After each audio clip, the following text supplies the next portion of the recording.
My wine tip, Natalie, and I'm sure you would agree with this, is to be adventurous, particularly in Italy, where we have this wealth of names of grapes that people, may not have heard of before. When you look at an Italian wine list, when you're traveling in Italy, don't pick the familiar. Pick a wine you've never heard of. Ask about it, enjoy it. Get out of your comfort zone and discover new things. And Italy has such a wealth of wines to discover that you'll just have surprise after surprise. And I think you'll have very few disappointments.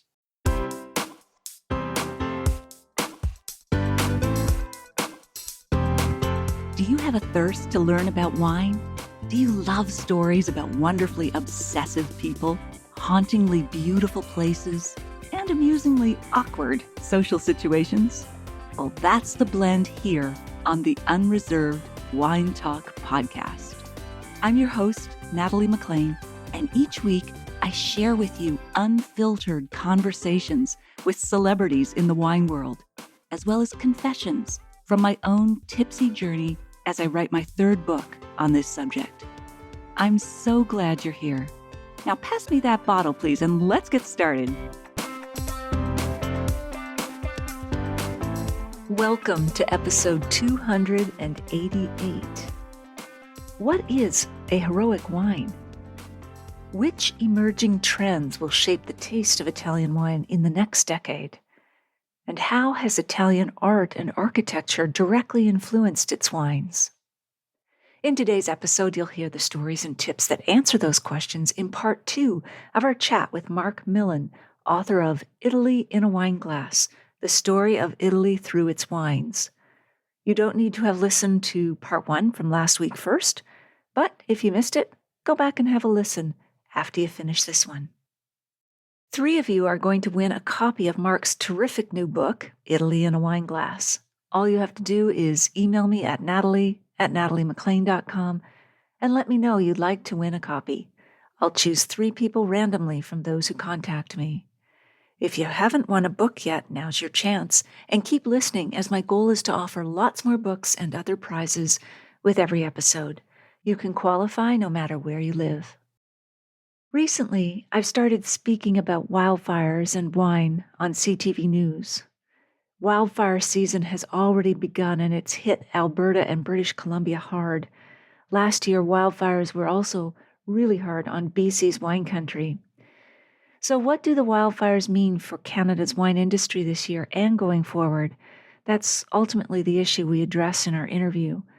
I'll share the questions and answers with you now so that you're current on this issue, and then we'll get to our discussion with Marc. Where are the current wildfires in relation to wine country? Although there were several small wildfires in April near Oliver in the Okanagan Valley, the heart of BC wine country, they've since been contained.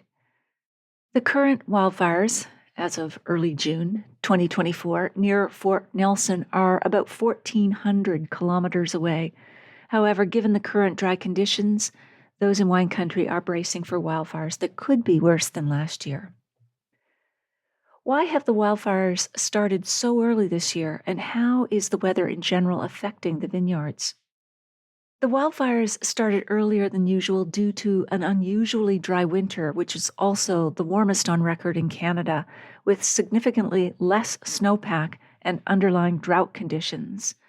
These warm conditions encouraged an early bud break on the vines.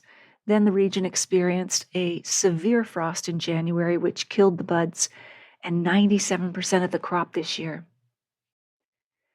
What kind of things are wineries doing to prepare for the wildfires? Wineries are removing dried debris around the vineyards and property and securing any combustible materials such as wood piles, propane tanks, and barbecue grills. They're also cutting back branches of trees and shrubbery within 2 meters of the vineyards and keeping grass cut to below 10 centimeters. And they're investing in firefighting equipment and technologies to monitor air quality and smoke levels. Beyond the actual fires themselves, how do wildfires affect wine?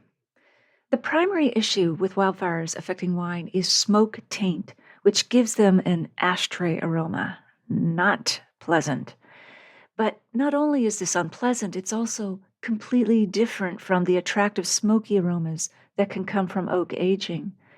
Smoke taint affects grapes while they're ripening on the vine, leaving a chemical signature in them. Once inside the grape, enzymes convert this smoke into compounds that can't be detected by smell or taste. However, when the wine is fermented, the yeast resurrects those acrid, smoky aromas. This makes smoke taint more costly because it's only after wineries invest time and money into harvesting the grapes and making the wine that they discover their bottles are unsellable. Why does the smoke taint affect wine so strongly, and what can be done about it? Smoke taint is part of a family of volatile phenols, compounds that evaporate at low temperatures, so it's easy to smell them in low concentrations. In fact, some of them are so strong they can be detected by the equivalent of just 1 teaspoon in an Olympic-sized swimming pool. Some studies show that smoke taint is also metabolized by the bacteria in our mouth, so we start to sense that acrid odor at the back of our throats, and it steadily intensifies with every sip. If these wildfires are going to be an annual event, what will this mean for Canada's wine industry as a whole? If wildfires continue to be an annual occurrence, the Canadian wine industry will face reduced grape yields, increased costs for smoke mitigation, and potential changes in grape varieties to more resilient ones. The industry needs to invest more heavily in research and technology to combat the effects of smoke taint and ensure the long-term viability of wine production in affected regions. And I would argue so too does the Canadian federal government and provincial governments. On a personal note, I was in the Okanagan in March and spoke with a number of winemakers. Despite the wildfires last year and the frost at the beginning of this one, they remain optimistic and I'd say as resilient as the vines themselves. I'll be interviewing Dr. Wes Zandberg from the University of British Columbia on the podcast in a month or so, and we'll take a deeper dive into this fascinating topic, and not only how it relates to the Canadian wine scene, but also to Australia and California. Speaking of, fire, but the good kind, have you read Wine Witch on Fire, Rising from the Ashes of Divorce, Defamation, and Drinking Too Much? If yes, have you bought a copy for a friend or family member? Please consider doing that if you'd like to support this podcast that I do for you on a volunteer basis to ensure it continues. You can order it for yourself or someone else from any online book retailer now, no matter where you live. It usually arrives in a day or two, and of course the ebook is instant. It's a fast read. Every little bit helps spread the message in this book of hope, justice, and resilience. You can send a copy directly to a friend or family member via the online retailers and make their day when a gift arrives in the mail, rather than a notice about a new dog grooming company, especially when they don't own a dog. I'll put a link in the show notes to all retailers worldwide at nataliemaclean.com/288. I also offer a free companion guide that has book club and wine group discussion questions. It can also spark a conversation between two friends or a partner and spouse. It asks questions such as how you feel about your own relationship with wine, especially post-pandemic, marketing tactics toward women and men, and whether social media is still a good place to connect with others. The guide has wine recommendations, pairings, and tips for organizing your own informal wine tasting. You can get that at winewitchonfire.com. If you've read the book or are reading it, I'd love to hear from you. If your book club or wine group plans to read it, let me know. If you'd like me to join you via Zoom. I also have a summary sheet you can send to book club members who are deciding on upcoming books. Email me at natalie@nataliemaclean.com. Okie dokie, on with the show.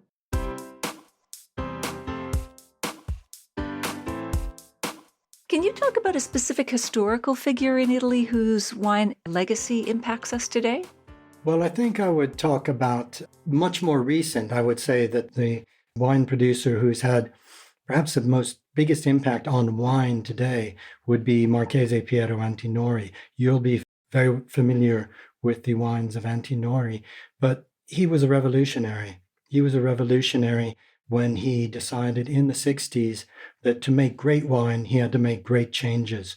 And I think that the renaissance of Italian wine in large measure goes back to great individuals with vision like Piero Antinori, like Angelo Gaia. And so, although that's much more recent, I think what's exciting about Italian wine today is, yes, there's this great link to the past.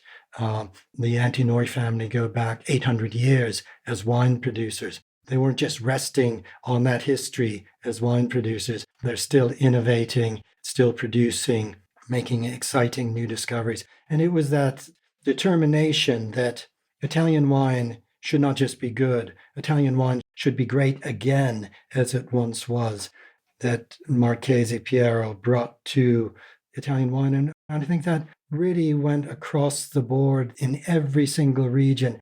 That influence has been felt, and that sense that great wines can be produced wherever you are in Italy, and great wines are being produced in every single one of Italy's 20 regions. And what specific changes did Antinori make? Well, for example, Chianti was a wine that was a wine we all knew in the 70s and the 80s. The Chianti, the old style Chianti, in that beautiful bottle that had straw in it, that beautiful fiasco, the flask. But it was a wine that was never meant for aging. You couldn't even lay that bottle down. But the reason was because a recipe had been defined in the 19th century by Baron Bettino Ricasoli, the second prime minister of Italy, incidentally, who wanted to define Chianti wine. And he said that Chianti needed to have a cocktail of grapes, Sangiovese certainly, Canaiolo, Colorino, but also white grape varieties such as Trebbiano and Malvasia to make the wine more supple. But of course, that did make an easy-to-drink wine, the wine that we all loved, that brought happiness to Italian restaurants around the world. But Marchesi Antinori really believed that the Chianti region, the Chianti Classico in particular, and this great grape Sangiovese had the potential to produce world-class wines. And so he actually decided to eschew using the recipe for Chianti, using those white grape varieties. And instead, he planted some Cabernet Sauvignon in his Tignanello vineyard, made a wine that was astonishing, vinified in the French manner, and aged for the first time, really, using new French oak barrique. So this super Tuscan, this incredible wine emerged that astonished the world, but it could only be sold as a vino da tavola, the most lowly classification of Italian wine, because it was outside of the regulations, the definition of what Chianti was. And of course, it was not just recognized as one of the best wines, it was a very expensive wine. So we had this anomaly of a vino da tavola, the lowliest wine, being able to command some of the highest prices. So this was a revolution in winemaking in the 1970s, and it really made people rethink their whole attitude to wine across the country and to the potential for Italy to produce world-class wines that would not only be great, wonderful wines, but importantly, could command prices matching, the greatest wines in the world, the Burgundies, the Bordeaux that we've mentioned already. And was that wine called Tignanello? Yes, that's right. Tignanello, that's right.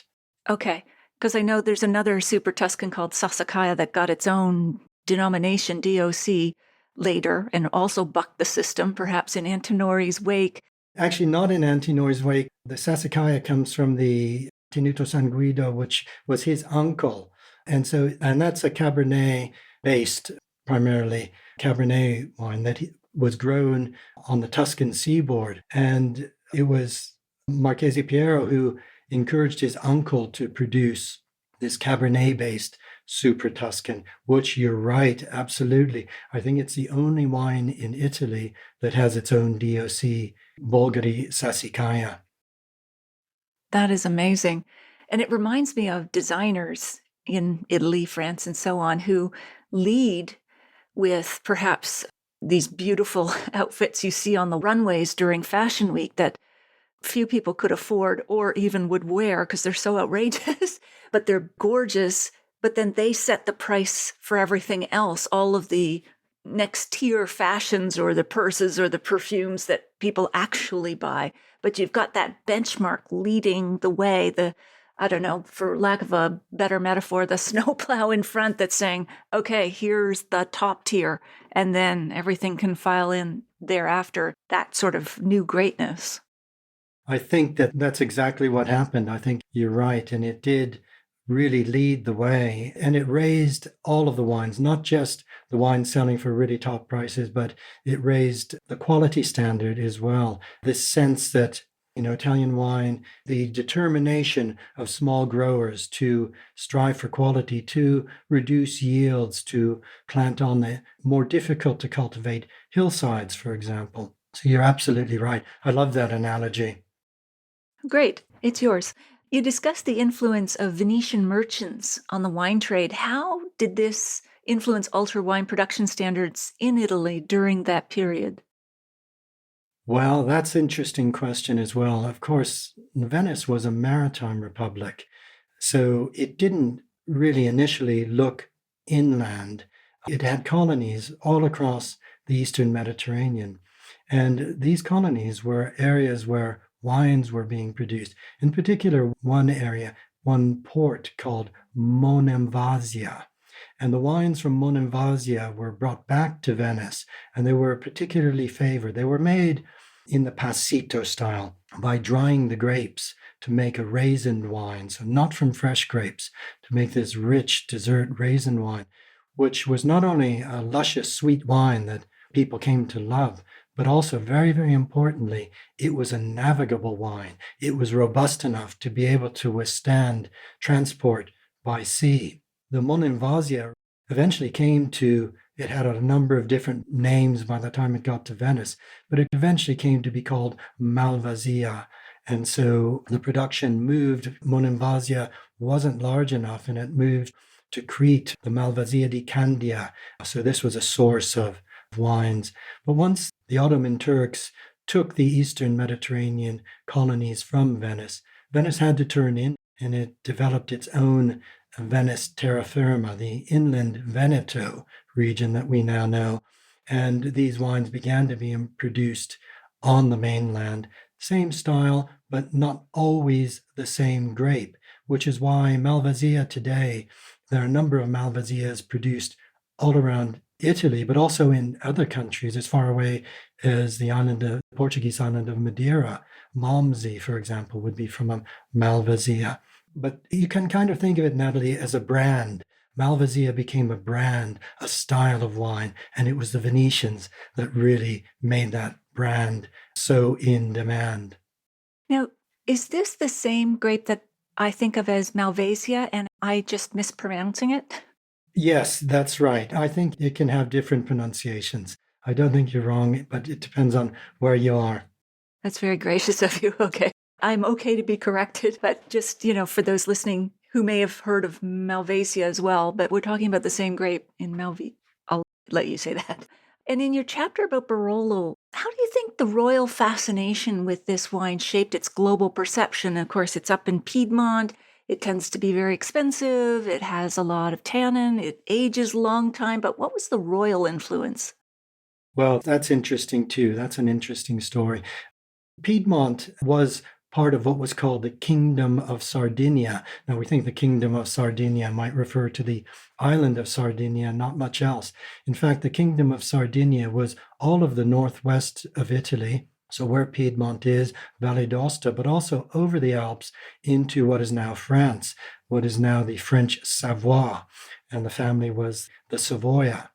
And the father of Italy's first king, Carlo Alberto I, loved the wines from Barolo and bought a castle, the Castello di Verduno, in order to produce this wine. So the royal influence was certainly a strong selling point for the wine.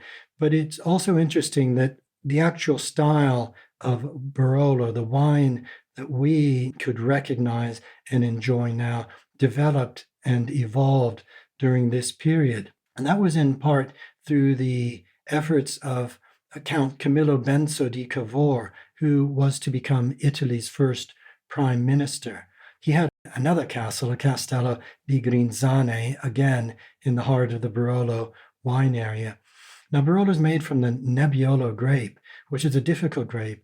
The word nebbia means fog and is often late harvested in this season of mists. And as a result, the wine, if not carefully handled, could have some residual sugar. So it wasn't a serious wine in that same sense that it is now.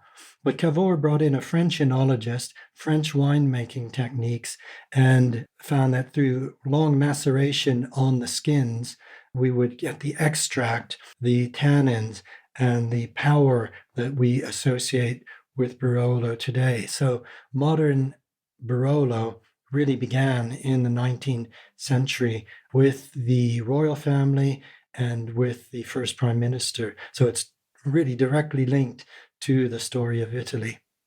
Oh, that's great. And of course, back then, there were no social media influencers. It was the court who set the fashion. So if they were fans, I'm sure that sort of spread out then through the rest of the country. And of course, maceration, for those who are listening may not be familiar with that term, is how long you leave the grape skins in contact with the actual juice of the wine. And as you said, Mark, that the longer, the more it's going to extract, the color, the tannin, the flavor, and so on. What makes a wine heroic? Heroic wines. And there are many, many heroic wines in Italy. Heroic wines, to me, what defines a heroic wine is a wine that is made at immense effort, much more effort than it would take to make wine from grapes grown on a nice, easy to cultivate pianura, plain area. But for example, the Cinque Terre, grapes, vines cultivated directly on the sea cliffs, incredibly steep, the cliffs held together by dry stone walls. Immense effort even to make wines, to harvest wines.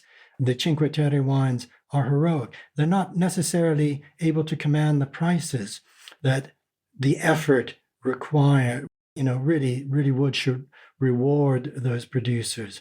Or another example, the highest vineyards in Europe in the Valle d'Aosta, again, immense effort required to tend these mountain vineyards that produce such gorgeous and unique, light, ethereal mountain wines. And again, the prices that they can sell these wines for aren't reflected in the immense amount of hours. Just a statistic, these heroic vineyards might take 800 man-hours per hectare during the course of a year, compared to 100 or 150 for easier to cultivate vineyards in other areas. So it's heroic because of the heroic effort that these wine growers do to make wines that aren't world known. They don't fetch huge prices, but they make them because they've always made them, because their fathers and their grandfathers made them before them, because they like drinking them, because they've always been done. And it's wonderful that Italy still has these wonderful heroic wines that we can enjoy.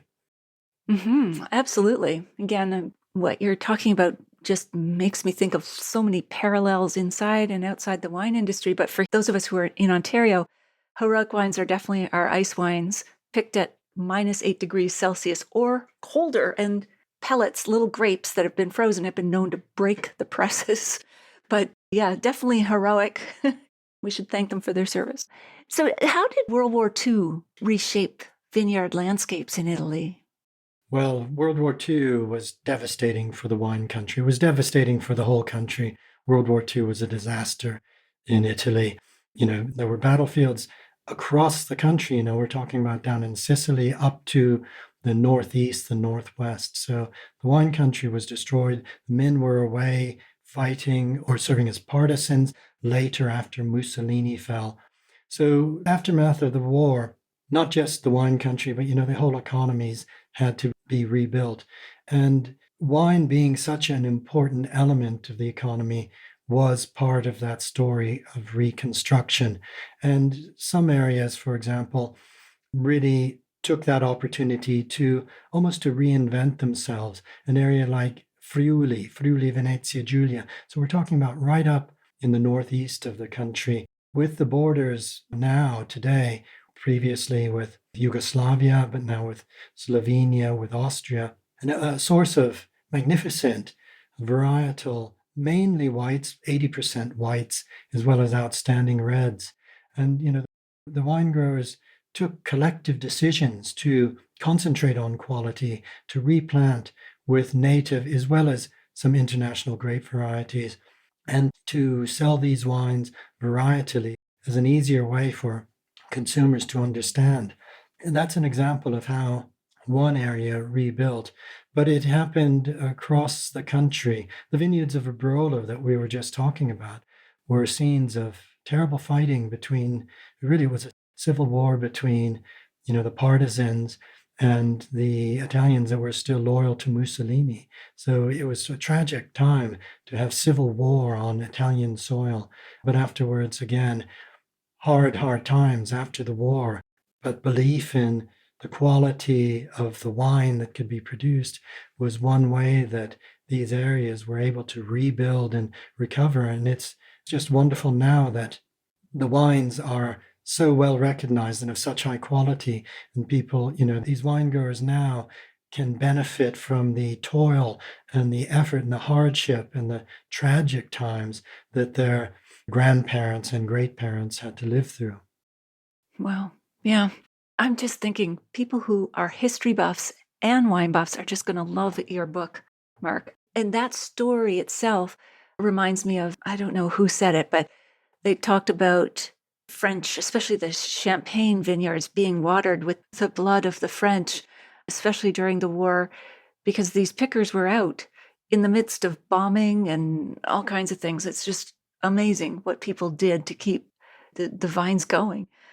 How do the cultural practices surrounding wine in Italy enhance wine tourism, say, as compared to France and Spain? Well, that's an interesting question, too. We wrote a series of books on the wine roads of France, the wine roads of Italy, and the wine roads of Spain. These books came out in the early 90s, so we're going back more than 30 years. And wine tourism in Italy didn't exist 30 years ago. We were knocking on doors, and if somebody was free in there and you were in Italy, they would be very glad to show you around the vineyards and probably just as likely to ask you to stay for lunch. And this would be famous wine producers or small growers alike.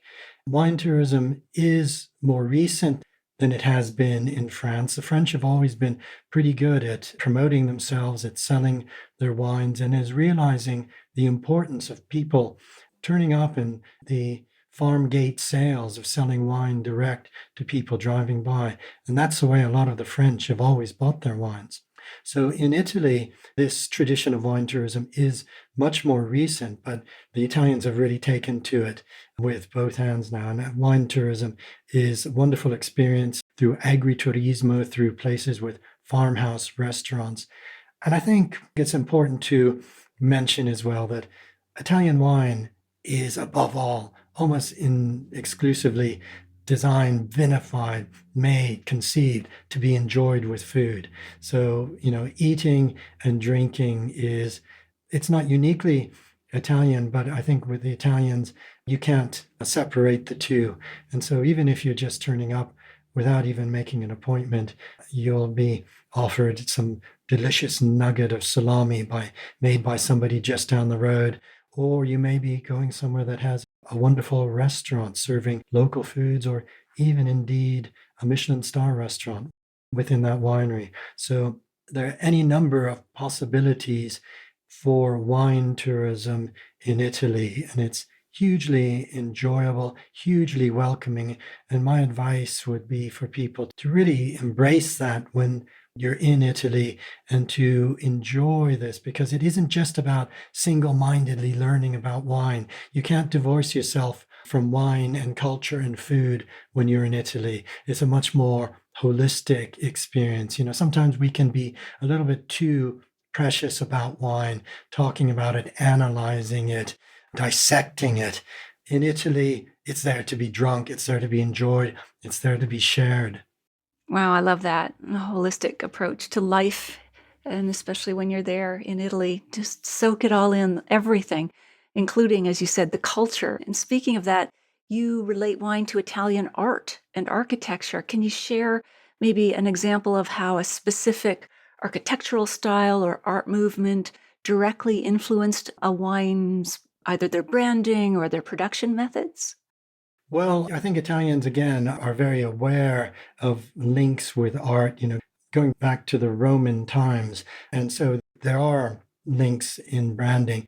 Also, I think you could almost say there's styles of wine that reflect architectural styles. And I'm thinking of a wine called Spoletino, Trebbiano Spoletino from Spoleto, which is a town that was part of the Duchy of Spoleto, which was the Lombards, this Germanic tribe that came down through Italy and almost unified the entire peninsula in the 6th and 7th and 8th centuries.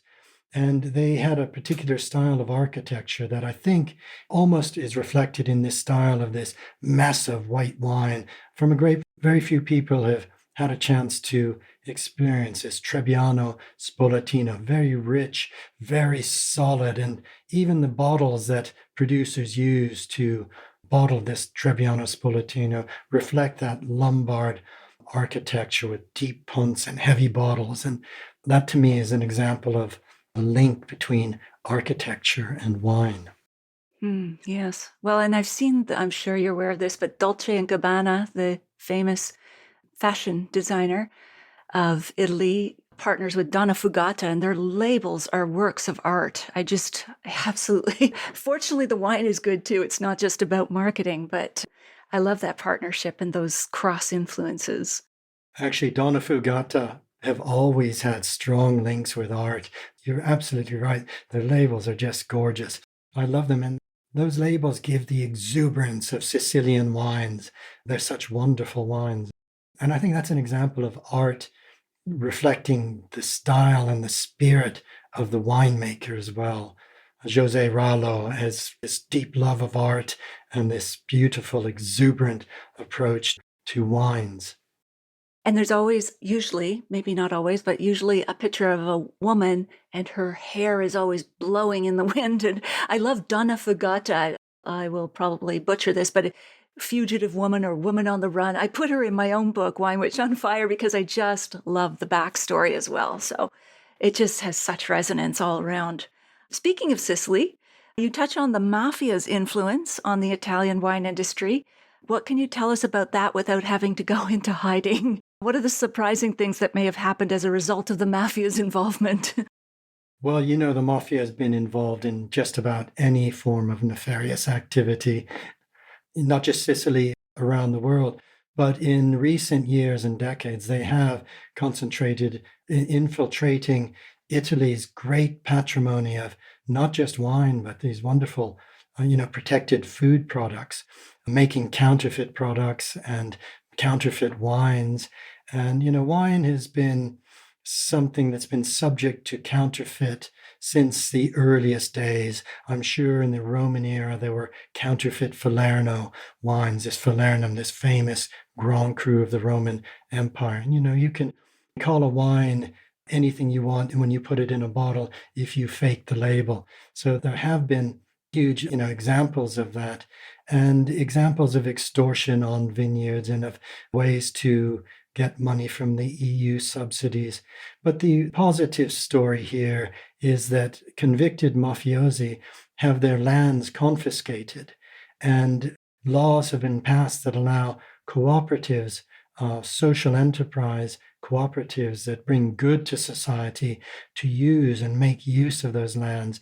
And so vineyards are planted on lands confiscated from convicted mafiosi criminals, and a wonderful range of good, honest wines are being produced, showing that, good can come from the horrors that have, plagued not just Sicilian society, but Italian society.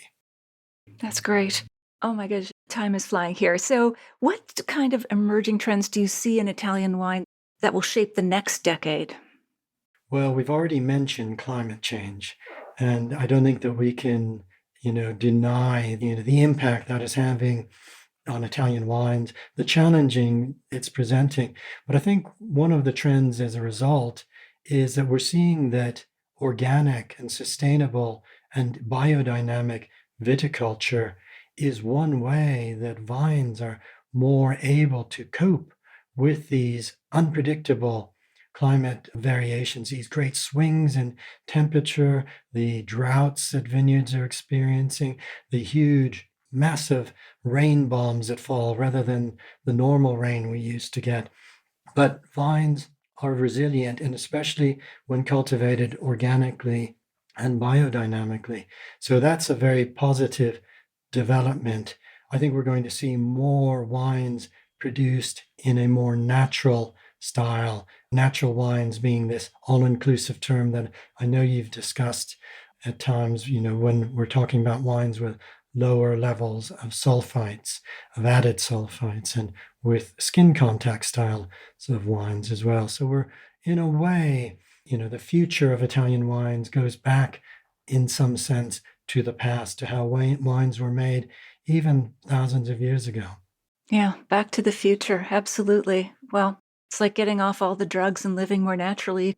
You are more resilient as a person and a vine. So you have two wines there, Marc. I want to make sure we highlight those. Can you tell us a little bit about them? Maybe hold it up to, I don't know if you have the bottle or just the glasses. Okay, well, the first one I want to show you here, it's from Limston Manor Estate. It's called Isabeau Rosé, and it's a wine I'm very proud of because I planted some of the vines in this vineyard in 2018. It's from 3 miles from where I live, and we're talking about the damage that climate change is doing, but climate change also provides opportunities, and I'm sure that wine growers in Canada may be finding this as well, that global warming means that it's possible to make wines in areas where it was a struggle before. And the English wine industry is a good example of that. It's not just the sparkling wines that are being made, but good still wines, red, white, and in this case, this is a beautiful rosé made from Pinot Noir grown on the Pebble Bed vineyards. It's quite a Provençal style of Pinot Noir. It has a gorgeous soft strawberry fruit to it. There's a really nice crispness to the nose, minerality coming through, and a little bit of salinity. That sounds great. And for those listening, we will post links to both wines that you have there in the show notes so that people can look for them. That sounds lovely. What is the other wine that you have? The other wine is, we discussed how Chianti evolved, that move from the Chianti of old in the Fiasco to Chianti now being one of Italy's greatest wines. And so I've brought a Chianti Classico. It's Poggio Rosso. It's a Gran Selezione from the San Felice estate, an estate that also has wonderful wine hospitality. The Borgo San Felice is a Relly Chateau with a Michelin star restaurant. So it's wine hospitality at the highest level, and the wines are of the highest level. This is a absolutely beautiful 100% Sangiovese from a single vineyard, the Poggio Rosso vineyard. Immense selection in the vineyard, low yields to make a really beautiful concentrated Chianti Classico with elegance and depth. That sounds like it would pair well with Italian cuisine, like especially the heartier meat dishes. Yes.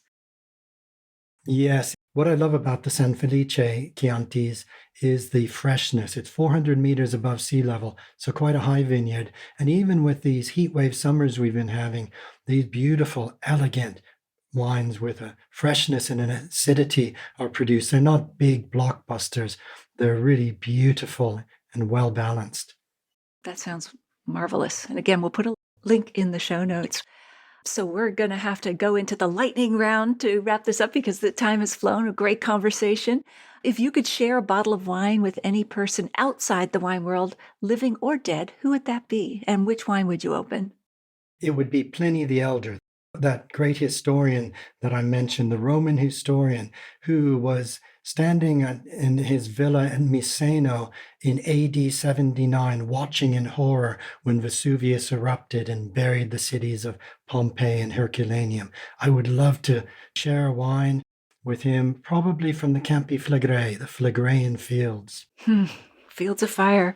And if you could put up a billboard in downtown London or Rome, what would it say? Well, in London, it would definitely, and I'm going to be political here, it would say remain, because I think Brexit has been the biggest mistake that's been made in this country. All right. Okay, I'll drink to that. And do you have one last wine tip to share with us that can make us more wine savvy? Yeah, my wine tip, Natalie, and I'm sure you would agree with this, is to be adventurous, particularly in Italy, where we have this wealth of names of grapes that people, may not have heard of before. So my tip would be when you look at an Italian wine list, when you're traveling in Italy, don't pick the familiar.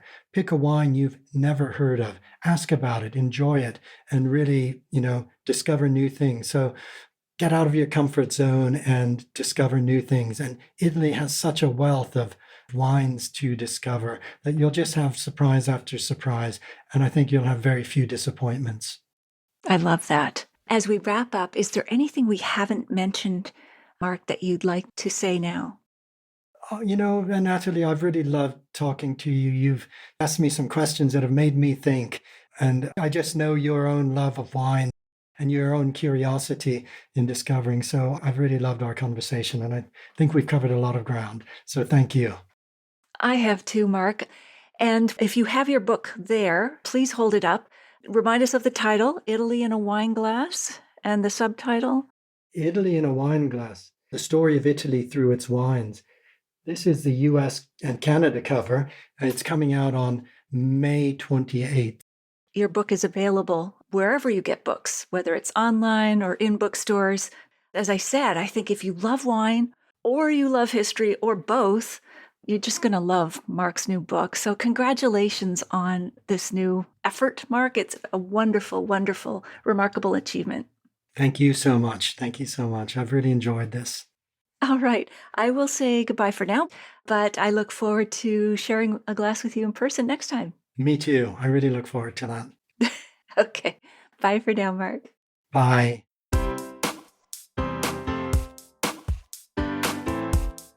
Well, there you have it. I hope you enjoyed our chat with Mark. Here are my takeaways. Number 1, what is a heroic wine?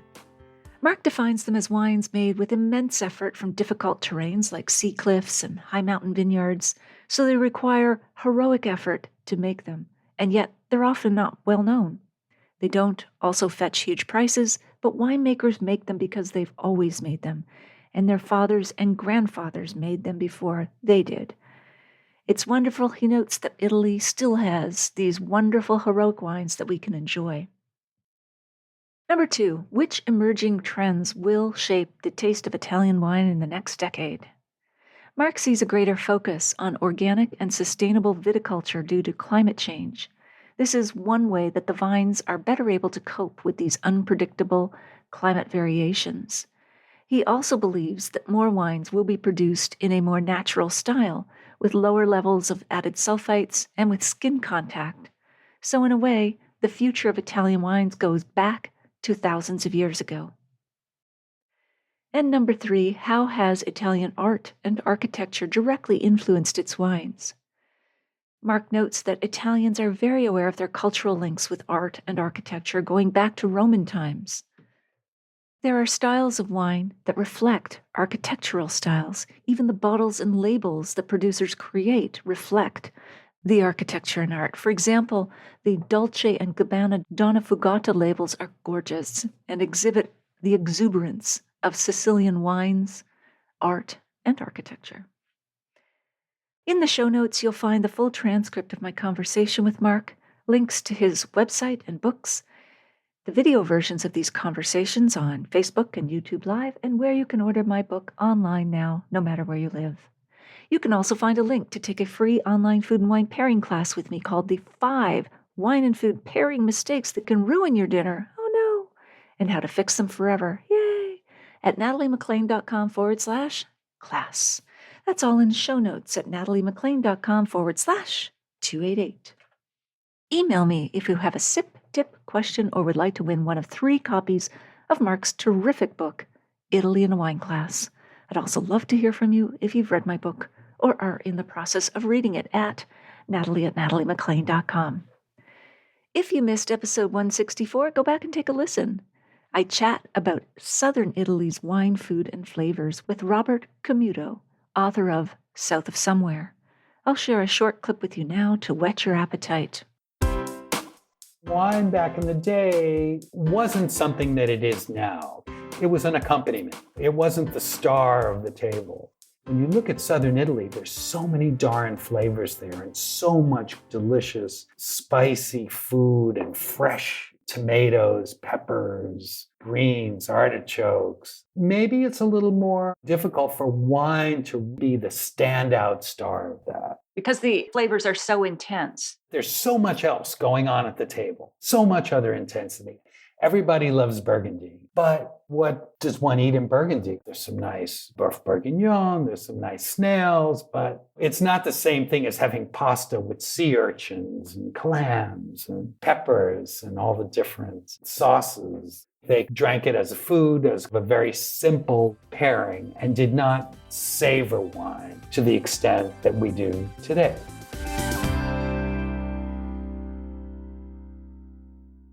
You won't want to miss next week when we chat with Jennifer Wilhelm, author of Sharing a Glass, Inspirational Memoirs and Memories of the Women Who Shaped Ontario's Grape and Wine Industry. She joins us from her home in Niagara. If you liked this episode or learned even one thing from it, please email or tell one friend about the podcast this week, especially someone you know who'd be interested in learning more about Italy and its wines. It's easy to find my podcast. Just tell them to search for Natalie McLean Wine on their favorite podcast app, or they can listen to the show on my website. Thank you for taking the time to join me here. I hope something great is in your glass this week. Perhaps a heroic wine that's captured your heart and taste buds. Chin chin.